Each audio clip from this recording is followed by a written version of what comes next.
Have you ever had that unshakable feeling that someone entered your life at the exact moment you needed them, as if the universe whispered your name and sent them your way?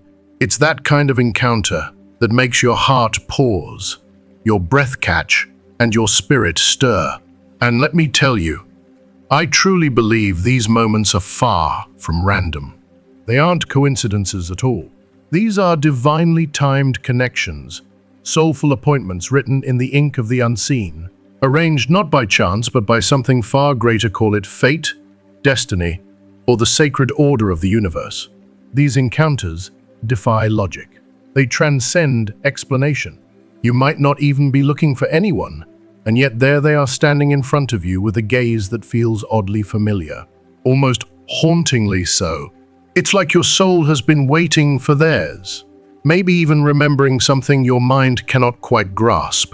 Some people don't just enter your life, they crash into it with a force that shakes you awake. Carl Jung once said that the most meaningful relationships are never accidents. I agree with every fiber of my being.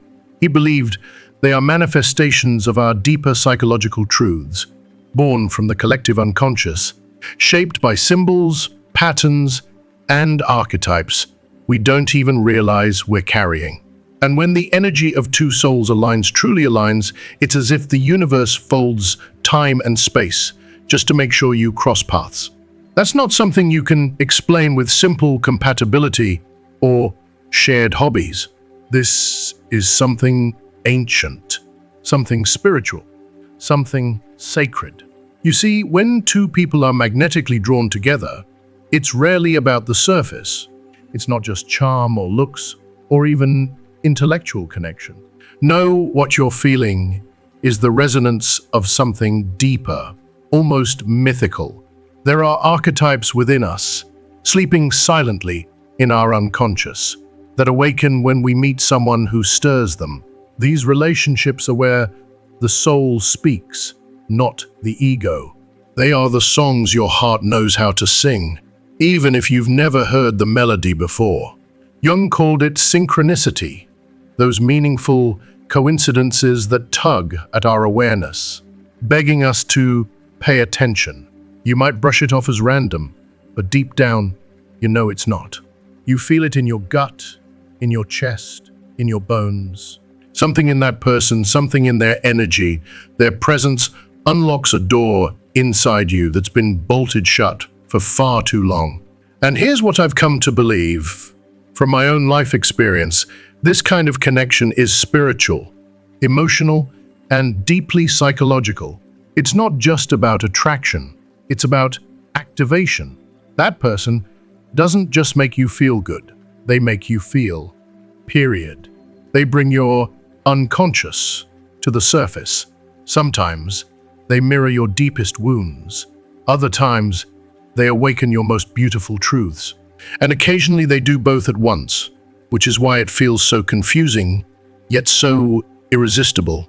When this kind of person shows up, they often come wrapped in a mystery. They may look like a friend, a partner, or a fleeting encounter. But they are far more than that. They are a teacher in disguise, a mirror reflecting parts of yourself you may have spent a lifetime avoiding, a guide who unknowingly points you toward healing, sometimes even a storm that washes away what no longer serves your growth. And it's not always comfortable. Let's be honest. The people who leave the deepest marks on our souls are not always the easiest to love, but they're necessary. Their presence forces us to evolve. Their energy, their words, their actions, all of it challenges you to confront your patterns, your fears, your desires. They stir the unconscious within you because that's what their role is. They came not to soothe you, but to wake you up. Jung believed that we attract people who represent the very parts of ourselves that we need to face. That includes the parts we cherish and the ones we've rejected. And I can't help but feel how painfully true that is. Sometimes, someone will come into your life and they'll feel at home. But slowly, you'll realize they also carry the storm that forces you to rebuild yourself brick by brick. They're not just lovers or companions. They are catalysts. That's why certain relationships feel inevitable, as if the universe itself is conspiring to bring you together, because in a way it is. This is your psyche yearning for wholeness, your soul craving integration. And the only way it knows how to do that is through reflection, through love, heartbreak, intimacy, conflict, and connection. It's messy, it's raw, but it's beautiful. Yet here's the twist, and this is something that hits hard for me. Just because it's a soul connection doesn't mean it's meant to last forever. That's the part that breaks us wide open, because the same energy that draws you to someone can also lead you into a loop, one that repeats old pain, if you're not conscious of your growth. The unconscious doesn't just guide us toward healing. It also holds our patterns, our trauma, our wounds. And if we're not careful, we can confuse familiarity with fate. Not every powerful connection is healthy. Some are warnings dressed as wonder. So if you've ever met someone who changed you, someone who walked into your life and left you breathless with wonder, or aching with pain, or maybe both know this, they were never random. They were part of your soul's curriculum, a chapter in your becoming, a reflection of the divine story being written within you. And you, my friend, were meant to feel every bit of it, because the soul doesn't seek comfort. It seeks truth. And sometimes that truth comes wrapped in the most beautiful, painful, unforgettable form of another human being. Have you ever found yourself irresistibly drawn to someone, only to realize later that they left you emotionally wounded? Have you ever sat alone after a relationship, asking yourself, why do I keep ending up here? Why does it always feel so familiar, and yet so painful? I know that ache all too well. It's not just confusing, it can feel devastating. But here's the truth. It's not a punishment. It's a message from deep within your soul. Carl Jung would say, this is no accident. These are not random heartbreaks. These are not cruel tricks of fate. They are, in fact, patterns, profound imprints of our unhealed wounds manifesting again and again through our relationships. Our unconscious is not silent. It speaks through our choices. It reaches out and wraps itself around others who reflect the very parts of ourselves we have yet to understand, confront, or heal. If you have abandonment wounds, you might find yourself magnetized towards someone emotionally unavailable. If you carry insecurities, you may be drawn to people who invalidate your worth. But not because life is unkind, it's because your inner self is screaming for wholeness. Your psyche is trying, in the only way it knows how, to resolve what was left unresolved. This is the unconscious mind's attempt at healing, through repetition, through reflection, through pain. It's as if the universe hands you a mirror, dressed in human form, and whispers, "Here, look closely. This is what needs your love." And if you're unaware of this, you'll be caught in a loop.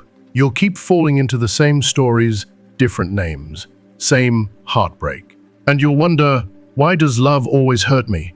But the truth is, love isn't what's hurting you. What hurts is the unmet part of you trying to be seen and healed. That's why the most profound relationships, the ones that shake us, rattle our bones, and burn us to the ground, are also the ones that awaken us the most. Because love, real love, is not here to simply make us feel good. It's here to wake us up. Jung taught that relationships are a path to self-discovery. They're not just about finding someone to hold. They're about finding pieces of ourselves we've long buried. Some people enter our lives like hurricanes. They swirl through our hearts with intensity and urgency. And then they leave, but they leave us changed. They rip open wounds we thought were healed. They mirror the fears we've avoided. And sometimes they remind us just how much we've been betraying our truth. These people, they weren't meant to stay forever, but they were meant to ignite something inside us. And for that, even in the tears, there is a strange kind of gratitude. And I'll say this from my heart, we often ask, why did they leave? Why did it end? But the better question, the healing question, is this: what did I learn? What truth did they reveal to me about myself? Because when we shift our perspective like that, something sacred happens. The pain softens. The narrative changes. We no longer see ourselves as victims of fate, but as travelers on a sacred journey of growth. You begin to understand that not all relationships are meant to last. Some are simply soul appointments, temporary, but transformative. Some are bridges, others are lessons, and a few are mirrors so clear they show us exactly who we are and who we are not.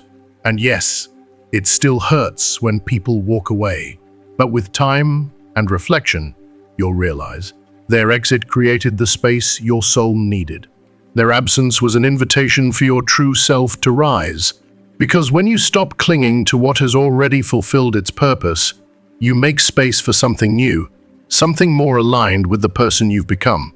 The mistake so many of us make, and I've made it too, is holding on to people, to memories, to a version of love that no longer nourishes our spirit.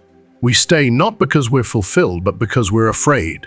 Afraid to be alone, afraid to start over, afraid that maybe, just maybe, we're not worthy of something better. But that's the lie our ego tells us. That's the trap. Jung called it the resistance of the ego, the fearful part of us that clings to what's familiar, even when it hurts. But your soul? Your soul knows better. Your soul craves truth, alignment, and freedom. And here's the beautiful truth I've learned through heartbreak, growth, and years of reflection. When you release what no longer serves your evolution, you open the door to something far more beautiful. You create the space for connections that don't just fill your emptiness, they celebrate your wholeness. If you are still watching this video and find these lessons helpful, please comment number 1 below to let me know that you are still watching this video with me. True love is never about possession. It's not about someone completing you. It's about two souls walking their path, who meet not to take, but to share. Real love feels like growth. It feels like peace. It feels like freedom. When two people meet at the right time in their journey, their connection becomes effortless.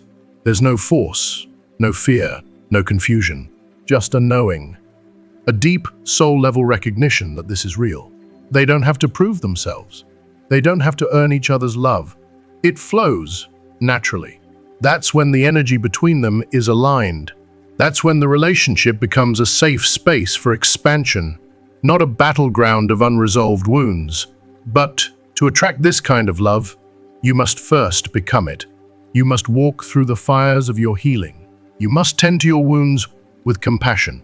You must stand in your truth, unapologetically.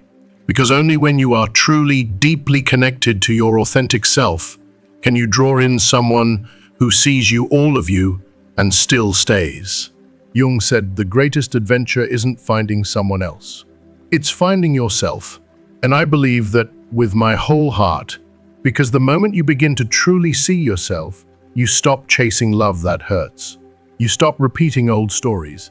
You start choosing from a place of wisdom, not fear. And then love becomes something entirely different. So the next time you feel that instant spark with someone, the kind that knocks the wind out of you, pause, reflect. Ask yourself, what is this connection revealing about me? Is this love, or is this a lesson? Is this expansion, or is this another pattern repeating itself? Because the answer is never just in the other person. It's always within you. And that is where true transformation begins. Have you ever reached a point in your life where you stopped seeing relationships as random events and started seeing them as sacred turning points? Moments that shift your path, stir your soul, and call you inward. When you finally understand the deeper nature of relationships, not just as a way to feel loved or avoid loneliness, but as a path to healing, growth, and truth, everything begins to change. You stop chasing love to feel complete. Instead, you begin to walk the path of becoming whole within yourself. And that, my friend, is where your true power begins to rise. When two souls align, when their energies meet at the same vibrational frequency, Their paths are drawn together not by coincidence, but by spiritual gravity.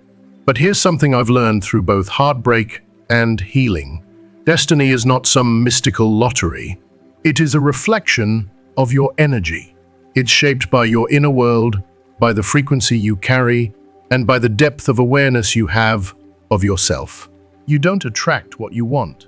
You attract what you are.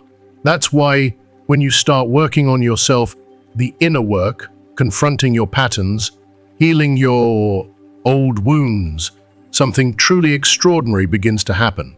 The people you used to attract, the ones who resonated with your unhealed self, start to slowly drift away. The emotional chaos, the power struggles, the endless confusion, it fades. And in their place, new people appear, people who speak your soul's new language, who honor your growth, who match your energy in the most surprising, peaceful way. And let me tell you, this is not a random miracle. It is the reflection of your transformation. Carl Jung taught that the human psyche is not just a container of thoughts and memories, but a living, breathing, energetic field, a vibrational force that interacts with the world in subtle but powerful ways. What lies beneath your conscious awareness, the beliefs you carry, the fears you've suppressed, the traumas you've never faced, all of it is part of what you project outward. And the world, it responds. That's why some people seem to fall into love effortlessly, as if the universe handpicks someone just for them, while others remain caught in the same cycles of heartbreak. It's not about luck. It's about consciousness. If deep inside you there's a wound that still aches with fear, scarcity, or shame, you'll continue to attract relationships that press on those exact sore spots, not to punish you, but to wake you up. Jung called this projection. What you see and feel in another person, whether it's admiration, envy, longing, or even pain, is often a mirror of your psyche.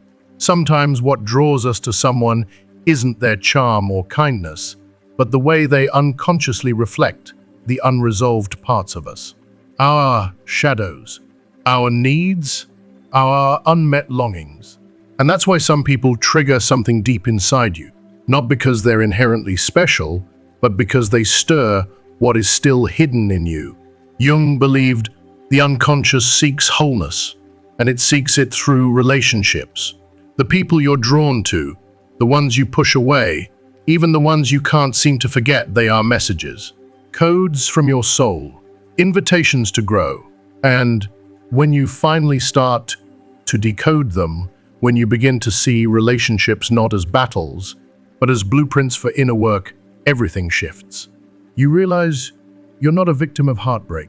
You're a student of your soul's evolution. Some people come into your life to love you with gentleness. Others come to challenge you, to tear down what no longer serves you. Some people are there to teach you how to let go, to teach you that walking away is also an act of love, self-love. And every single one of them, whether they brought you joy or pain, is a mirror of your energy. They reflect where you are and where you still need to go. When you see that, something powerful happens inside you. You stop chasing people. You stop begging for love.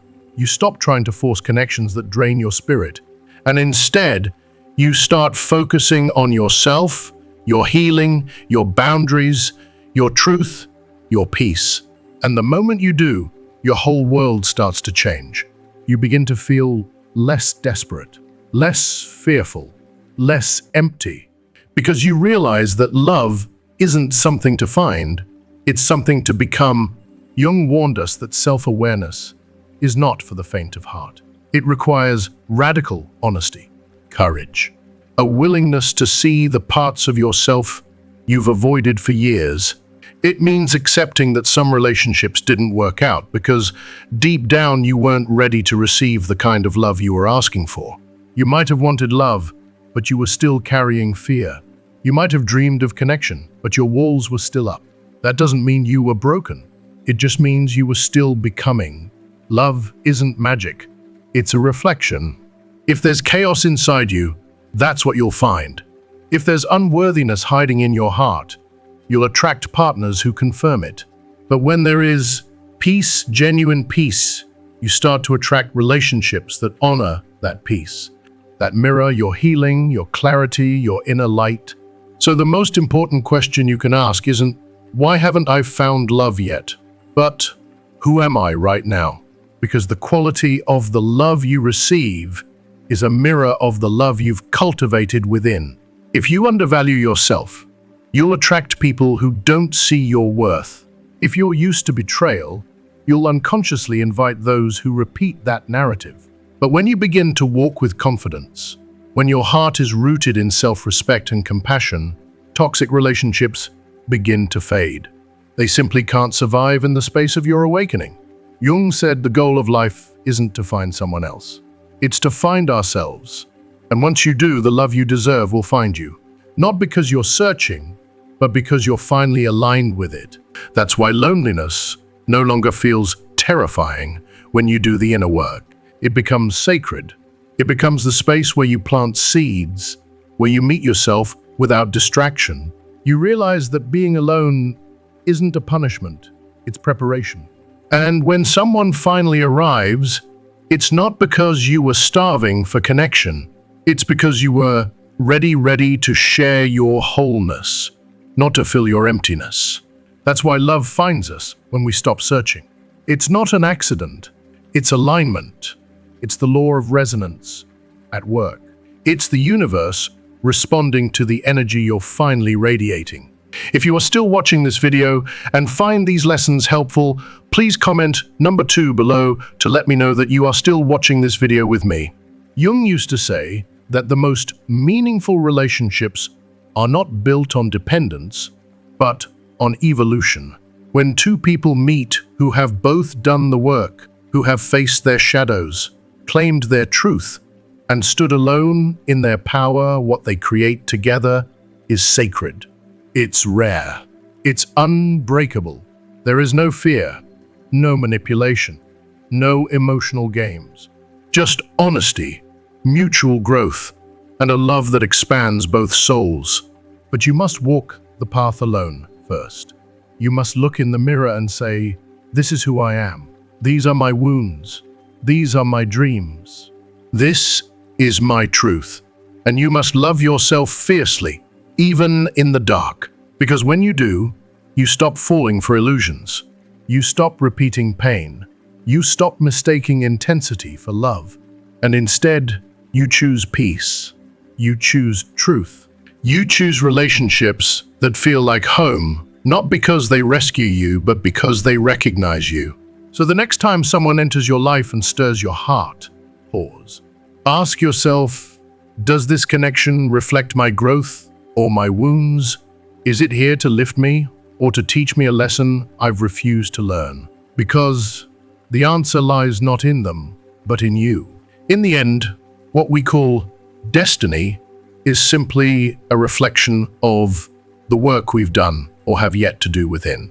When you evolve, the people around you evolve. When your energy shifts, so do your relationships. The deepest love you will ever experience begins not when you find the perfect partner, but when you finally find yourself. And when that happens, the right souls will appear not to complete you, but to walk beside you as equals in the light of your shared truth. If you are in a season of growth, truly opening yourself up to transformation, life will often place someone in your path who stirs your soul in ways that are anything but comfortable. You won't always attract ease and serenity. Sometimes you attract a person who forces you to confront the parts of yourself you've been avoiding. Someone who doesn't just hold your hand but holds up a mirror. Someone who doesn't let you hide in your old stories anymore. Because if you still carry unhealed wounds, unresolved fears, or lingering insecurities, the universe, through the language of energy, will send you someone who triggers those exact wounds. Not to punish you, but to awaken you. That's how spiritual growth often begins, disguised as heartbreak, confusion, and emotional turbulence. This is why the most intense connections are not always the easiest. The ones that shake us the most are often the ones that challenge us to evolve. They stir the dust of our shadow self The inner child who is still aching for attention, the ego that resists change. They may not bring instant peace, but they ignite transformation. And that is no small thing. The person who impacts you the most isn't always the one who soothes your pain, it's often the one who makes you face it. And while these relationships may not be meant to last forever, they are almost always meant to leave a mark, a lesson, a shift. They arrive to expose the blind spots in your self-awareness, to wake up the parts of you that were asleep. They are soul catalysts. But here's where things can get painfully confusing. Many people mistake these intense, challenging connections for true love. They believe that the depth of emotion, the overwhelming pull, and the storm of feelings must mean they've found their soulmate. And so they stay even when the connection is laced with pain. They suffer. They excuse red flags. They romanticize the suffering, all in the name of love. This, right here, is the trap. Carl Jung warned us long ago, until you make the unconscious conscious, it will direct your life, and you will call it fate. What he meant is that if we do not face our inner wounds, we'll keep projecting them onto others, especially the ones we fall in love with. We'll think they are the problem. We'll say they were the toxic ones. But in truth, it was our unhealed energy calling them in like a magnet. Have you ever left a painful relationship only to find yourself in another one that feels oddly familiar? Different names and the same dynamic. It's not an accident. It's not just bad luck. It's your inner world repeating its patterns until you decide to break the cycle. This doesn't mean you're broken. It means you're being called to rise. True love, the kind that nourishes the soul, doesn't come with chaos and confusion. It's not built on emotional highs and devastating lows. Jung's vision of a soul connection is not about drama or dependency. It's about alignment. It's a love that grows out of two people meeting in their wholeness, not their wounds. But here's the hard truth. Getting to that place requires something that most people avoid inner work. Deep, honest, and sometimes painful self-reflection. It's much easier to blame others than to take responsibility for our energy. It's easier to call love unfair than to admit that we haven't yet healed the places that keep attracting pain. Yet the love you experience in the outer world is always a reflection of the love you have or have not cultivated within. If you don't value yourself, you'll attract partners who overlook your worth. If you don't set boundaries, you'll attract those who constantly push them. This isn't cruelty, it's consciousness. When you finally decide to do the inner work, when you start tending to your soul the way it deserves, your energy shifts. And when your energy changes, so does your life. You stop being drawn to the ones who hurt you. You lose interest in chasing validation. You no longer confuse chaos with passion. You begin to seek peace. And even more beautifully, you begin to attract peace. That's the transformation Jung was talking about. You begin to outgrow people, situations, and old versions of love. You stop mistaking suffering for depth. You stop trying to fit yourself into relationships that require you to shrink, and for the first time, you begin to feel truly free. You're no longer seeking someone to fill the voids inside you because you've taken the time to heal them. You're no longer begging for scraps of attention because you now understand your worth. And most powerfully, you're no longer waiting for someone to come save you because you've realized you were never broken in the first place. You just needed to come home to yourself. That's when it happens. That's when love shows up, not as a rescue mission, but as a reflection. Not because you're chasing it, but because your soul is now radiating the frequency that calls in someone equally whole. And the beauty of this love, it doesn't demand, it doesn't play games, it doesn't wound, it simply is. Authentic, steady, and rooted in truth. But before you arrive there, there's something important to understand. Not all souls are ready to meet. Even if the connection feels soul deep, electric, and undeniable, it might not be meant to last. Sometimes the timing is off. Sometimes the lessons haven't yet been learned. Sometimes, both people still need to grow separately, and that can be one of the hardest pills to swallow, that something so real, so intense, isn't meant to be right now. It doesn't mean it was an illusion. It just means it was a teacher, not a destination. Jung taught that the universe operates on its rhythm, and if you try to force a relationship before its divine time, the result is almost always pain. Real soul unions cannot be rushed. If two souls are meant to walk life together, they will, but not until both are ready. Not until both have done the inner work required to sustain something so sacred. If you are still watching this video and find these lessons helpful, please comment on number 3 below to let me know that you are still watching this video with me. In the meantime, the greatest way to honor a meaningful connection is not by waiting, not by begging, not by obsessing, but by growing, by becoming the version of yourself who doesn't just want love, but is ready for it. That's where so many people get stuck. They live in the past, hoping someone will come back. They obsess over closure, over what-ifs, over timelines that no longer serve them. But the true path forward is not behind you. It's within you. Because if the connection is real, if the bond is meant to be, your growth will become a bridge back to them, or something even better.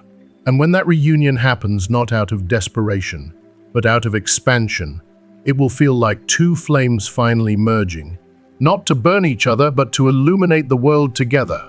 So remember this, the love you attract will always mirror the love you carry within. Heal your wounds, and you will no longer be drawn to those who deepen them. Find peace inside yourself, and your relationships will reflect that peace. Because it's a universal law, what you are, you attract. That's why, before you ask yourself, why haven't I found the connection I desire? Pause for a moment and ask a more transformative question instead. Who must I become to attract someone who is truly aligned with the essence of who I am? Because love, real, soul-stirring love, is not about luck. It's not about stumbling upon someone perfect at the perfect time. Love is energy. Love is resonance. Love is alignment. You don't chase love. You become it. The love you long for is not hiding somewhere out there, waiting to be found. It's waiting to be met by the version of you who has done the inner work, who has walked through their fears, who have looked their patterns in the face and said, no more. When you shift from seeking love outside of you to cultivating love within you, something extraordinary begins to unfold. The frantic searching ends. The cycles of heartbreak begin to lose their grip. And the universe starts to respond in ways that feel almost magical. Because when you align with your truth, when you begin living from a place of authenticity and purpose, synchronicity steps in. Carl Jung reminded us that there are no coincidences, only meaningful alignments. He called it synchronicity, those beautiful moments where everything just clicks, where you meet someone at the exact right time, not because it was random, but because your energy called it in. When your inner world changes, your outer world mirrors that change. Suddenly, the people who once drained you start fading from your life. Suddenly, situations that once felt impossible begin to shift. Suddenly, new opportunities and new connections begin to appear with ease, without force, without confusion. And this is the sacred truth Jung wanted us to realize. Love is not something you find. Love is something you create first within yourself. And once you've created that vibration inside you, once you've rooted yourself in self-worth, in clarity, in peace, the outer world becomes a canvas for that love to take form. You stop begging the world to give you what you haven't given yourself. So stop chasing people who can't meet you where you are. Stop clinging to relationships that have expired. Stop breaking your own heart to keep others close. Turn your gaze inward. Heal what hurts. Face what you fear. Tend to your soul like sacred ground. Because when you become the version of yourself who is aligned, grounded, and whole, the person who is meant to walk beside you will feel that. Not through words or effort, but through energy. And when two souls who have done the work meet, oh, there's no need for drama. No power games, no suffering is masked as love. They flow together. They recognize each other, not as saviors, not as solutions, but as partners on the same frequency, witnesses to each other's growth and companions on a shared journey. That's when love becomes what it was always meant to be, not a remedy for loneliness, but a reflection of the love you've built within. Because when you understand that love is not something you go out and get, but something you become, everything shifts. You stop seeing relationships as a crutch. You stop trying to force connections.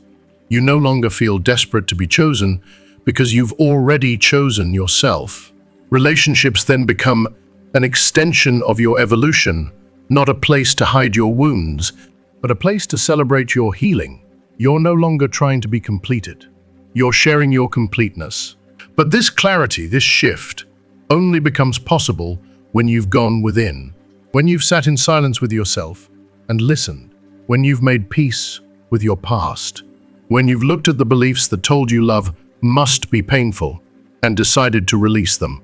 Because the moment you start to know yourself truly, deeply, you begin to see your worth not as something that others validate, but as something that radiates from your very being. And as you rise, so does the quality of the love you attract.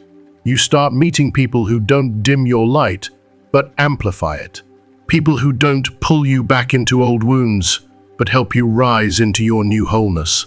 Not because the universe suddenly changed, but because you did. You're no longer vibrating in fear, lack, or desperation. You're moving from a place of peace, of confidence, of sacred self-knowing. And from that state, the deepest and most meaningful relationships naturally unfold, not out of need, but out of resonance, not out of emptiness, but out of overflow. But still, remember this, not every connection is meant to last forever. And that's not something to grieve, it's something to honor. Some people come into your life just to show you what's possible. Others arrive as divine messengers, bringing lessons your soul was ready for. Some will challenge you. Some will stretch you. A few will stay. Many will not. And when you understand this, really understand this, the fear of loss fades. You no longer collapse when something ends. You no longer see solitude as punishment.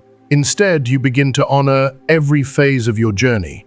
You know that solitude is sacred. It is the space where transformation takes root, where your spirit deepens, where you hear the voice of your soul. So if you find yourself wondering, why hasn't love found me yet? Don't look outward. Look inward. Ask yourself, am I truly ready for the love I say I want? Have I healed enough to attract someone who sees and honors my true self? Or am I still unconsciously drawn to what hurt me before? Because the truth is, love won't save you. You save yourself. And when you do, love comes not to rescue you, but to meet you. And oh, what a beautiful meeting that is. When two whole souls stand face to face, not needing to fix each other, but simply choosing to walk side by side. That is the kind of love Jung spoke of. That is the kind of connection that doesn't just change your life, it changes your being. So take your time, do the work, honor your path, and trust this. When you become love, love will find you. And now I turn it over to you. After all this reflection, after all these truths about love, soul connections, and the deep inner work required to truly evolve, I want to ask you a simple, yet powerful question. What have you learned? What lesson resonated with you the most? What truth pierced your heart and made you pause? What's the one thing you're going to carry forward, not just in your mind, but into your life? Take a moment and share in the comments below. What is one thing you've learned today, and how will you practice it moving forward? Let this be more than a video you watched. Let it be a conversation, a community, a sacred space where growth is honored and truth is shared. And if you're still watching with me until this point, Comment the number 3 below, so I know your heart stayed with me through this entire journey.